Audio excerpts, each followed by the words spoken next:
Hi అండి, నేను మీ విజయ. గునీన సోయిలో అందరికీ స్వాగతం, సుస్వాగతం. ఈరోజు రెసిపీ వచ్చి పోహా. ఇది మహారాష్ట్ర వాళ్ళు చాలా ఫేమస్ బ్రేక్ఫాస్ట్ అండి. ఇది చాలా బాగుంటుంది, పొద్దున్న చేసుకోవచ్చు, ఎవరైనా ఇంటికి వచ్చినా కూడా చేసి పెట్టవచ్చు. ఇది చాలా వేగం అయిపోతుంది, దీనికి పెద్ద సామాన్లు కూడా ఏం అక్కర్లేదు. మనం ఎప్పుడు మనకు టిఫిన్లే చేసుకుంటాము, ఇలా చేసుకోండి, చాలా వేగం కూడా అయిపోతుందండి. రండి, ఇది ఎలా చేస్తారో చెప్తాను. దీనికి కావాల్సినవి అటుకులు అండి. ఇవి 2 కప్పులు అటుకులు కడిగేసి శుభ్రంగా 10 నిమిషాల ముందు పెట్టుకున్నాను. ఇగో ఇలా అయిపోయి ఉల్లిపాయలు, తరిగిన ఉల్లిపాయలు, 2 పచ్చిమిరపకాయలు, ఉడికిన దుంపలు, 1 దుంపండి ఇది, కొత్తిమీర, ఉప్పు, పసుపు, జీలకర్ర, ఆవాలు, ఇంకా కొంచెం నూనె, ఇవేనండి కావాలి అండి. ఇప్పుడు ఈ అటుకుల్లోని కొంచెం పసుపు వేసుకున్నాను. అలాగే ఉప్పు, తగినంత ఉప్పు వేయాలండి. ఇగో మరీ కాదు, తగినంత ఉప్పు వేసుకోవాలి. వేసుకొని కలుపుకొని పక్కన పెట్టుకోవాలి అండి. గ్యాస్ ఆన్ చేసుకున్నాను, ముక్కుడు పెట్టుకున్నాను. అందులోని కొంచెం నూనె వేసుకుంటున్నాను. 2 చెంచాలు నూనె అండి.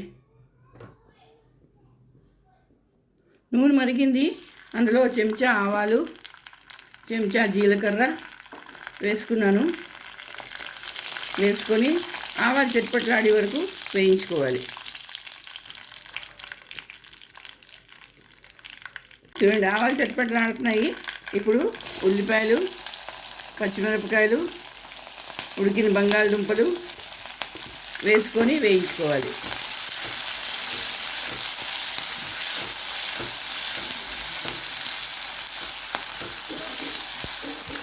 రండి, అయిపోయింది. ఇప్పుడు ఈ అటుకులు ఉప్పు పసుపు వేసి పెట్టాను కదా, ఈ పెన్లో వేసేయాలి.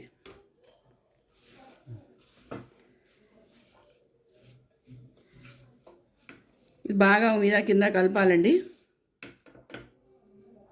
చూడండి, మళ్ళీ ముక్కుడు పెట్టుకున్నాను.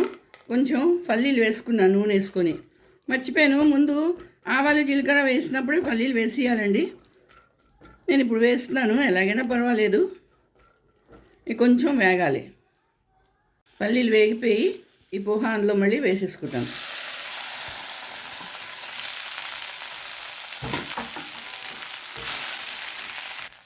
ఇప్పుడు ఒక 1/2 స్పూను పంచదార వేసుకోవాలి. వేసుకుంటే దానికి మంచి టేస్ట్ వస్తుందండి. అది ఆప్షనల్, వేసుకుంటే వేసుకోండి. కోరిన కొబ్బరికాయ తురుము, 1/2 కొబ్బరికాయ తురుము అండి. ఇది వేస్తే కూడా చాలా బాగుంటుంది. ఇదిగో ఫైనల్గా కొత్తిమీర.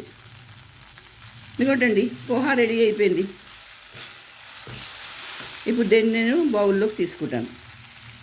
చూడండి, పోహా రెడీ అయిపోయింది. చూసారా, చూడడానికి ఎంత బాగుందో, తినడానికి అంతే బాగుంటుందండి. మరి మీరందరూ కూడా చేసుకోండి, అందరికీ చేసి పెట్టండి.